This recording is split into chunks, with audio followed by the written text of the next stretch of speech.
The first time I stepped back onto the weather planks of Port Haven's dock, the smell of salt and damp rope hit me like a punch I didn't see coming, dragging me back to summers trailing my dad, hauling crab traps till my hands were raw.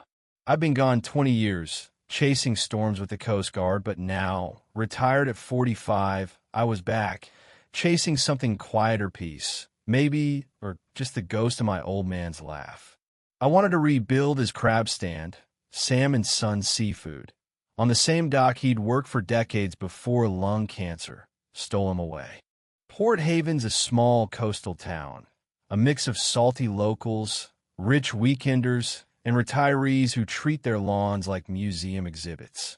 I figured I'd keep it simple, fix up the shack, paint a new sign, sell some crabs to folks who remember my dad's name. The stand wasn't much, just a cooler, a chalkboard with fresh crab, $8 per pound scrawled on it, and me, cracking shells under the morning sun. Most folks waved as they passed. Some even stopped to chat about Dad's old recipes. But then there was Ellen Caldwell, the HOA queen who ran this place like her personal fiefdom. Ellen wasn't your average busybody, she was a force. All pressed blouses and a smile that could cut glass. The kind of woman who'd fine you for a mailbox 2 shades off coastal beige. I'd heard stories about her before I even set up shop, how she'd made old Mr. Jenkins repaint his fence 3 times, or hounded a single mom over a kid's skateboard ramp. So when a crisp letter showed up, taped to my stand, citing Article 9, Section B, and demanding I shut down for unauthorized commercial activity, I wasn't shocked, just annoyed. I laughed it off. Me dock, my family's dock, deeded in '59 before this HOA even existed. I tossed the letter in a drawer and kept cracking crabs. Big mistake. 3 days later, Ellen marched down the dock, her heels clicking like a countdown. "Mr. Carter," she said, "no hello, no nothing. You're running a business on HOA land. That's not allowed." I wiped my hands on my apron, looked her dead in the eye. "This dock's been ours since before your cul-de-sacs were paved. Check the deed." Her lips tightened, that lemon-sucking look she was famous for. "Things have changed. You need board approval, and we don't allow seafood stands too messy, too many gulls." I leaned in just a bit. "You say my dad's crabs were messy?" She didn't blink. "I'm saying you've got till Friday to clear out, or we start fining you." That night, I sat on the dock, legs dangling over the water, the marina lights flickering like stars that couldn't make up their mind. I thought about Dad, how he'd hum while sorting crabs, how he'd built this place with his own hands, nail by nail. I'd faced hurricanes, smugglers, sinking ships, but a piece of paper from a woman in pearls felt heavier. I dug through Dad's old files, found the deed, clear as day. Parcel 4721, Sam Carter, 1959. The HOA's maps didn't even touch it. I called the county, confirmed it private land, no HOA jurisdiction. I thought that'd be the end of it. I was wrong. Ellen came back, this time with backup Tom Reed, a retired banker who looked like he'd rather be golfing, and a younger guy, Nate, with an HOA badge pinned to his polo like a sheriff star. "Second notice," Nate said, handing me a paper that screamed $300 daily fines. Ellen smirked.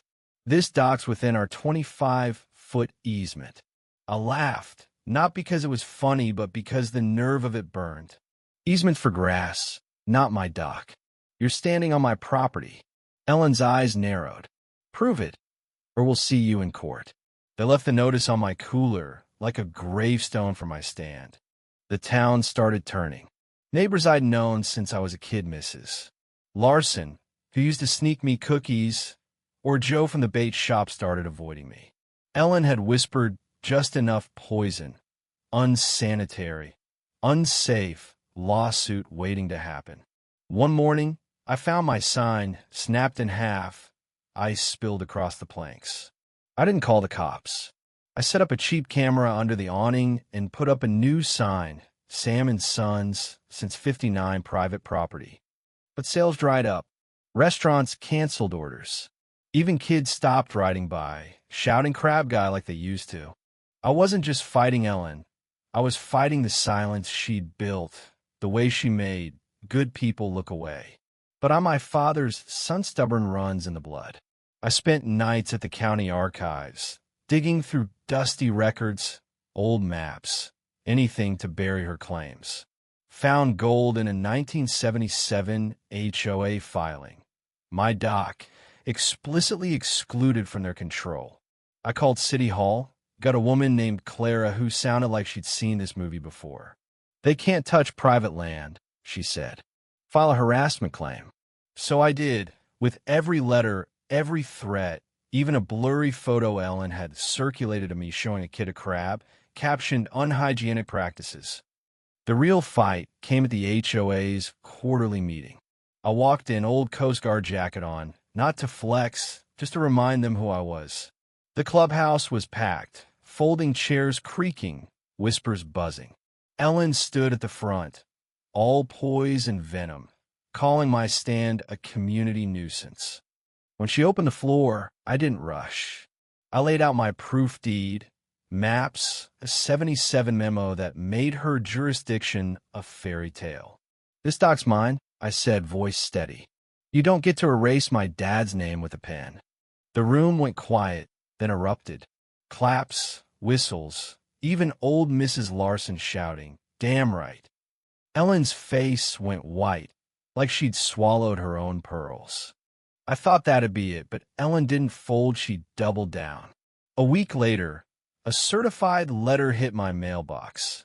Cease and desist, $1,500 in fines, threats of a lien on my dock.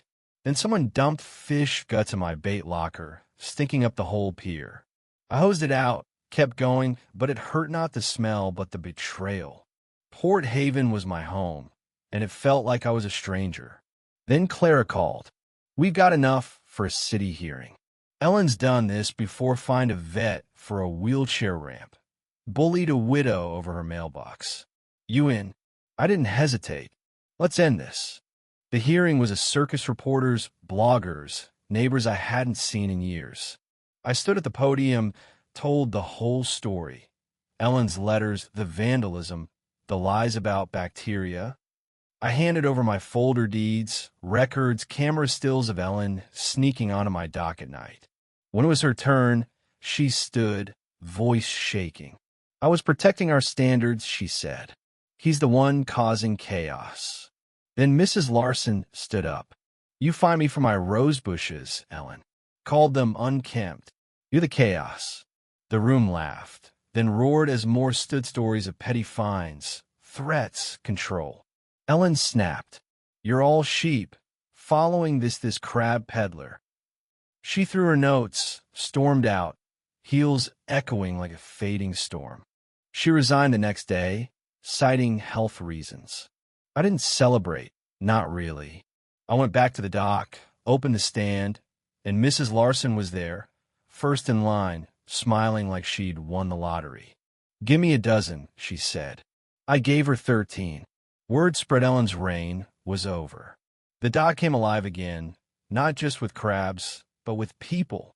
We started crab boils, open to all, pay what you can. Kids played guitar, old folks swapped stories. A painter named Ruth turned the shack into a canvasa giant crab, claws wide, with "Welcome Back" in blue. A vet's group held a memorial there, said it felt like home. A couple got married on the planks, barefoot, laughing under lanterns. The HOA's still around, but it's different, new faces, new rules, actual listening. I'm just a crab guy, but the dock's more than that now. It's a place where people remember what community means, not control, but connection. One night, I found a note under a rock by the shack. Ellen's handwriting, no signature. I thought I was right. I wasn't. Keep the dock alive. I burned it. Let the ashes sink into the harbor. Forgiveness isn't always keeping its letting go. But here's the thing, Ellen's gone. But there's always another Ellen out there. Someone who thinks rules trump heart. So I'm asking you, what would you do if someone tried to take your piece of home? Fight, fold, or find another way? Drop a comment, share your story. Let's keep this dock open for everyone.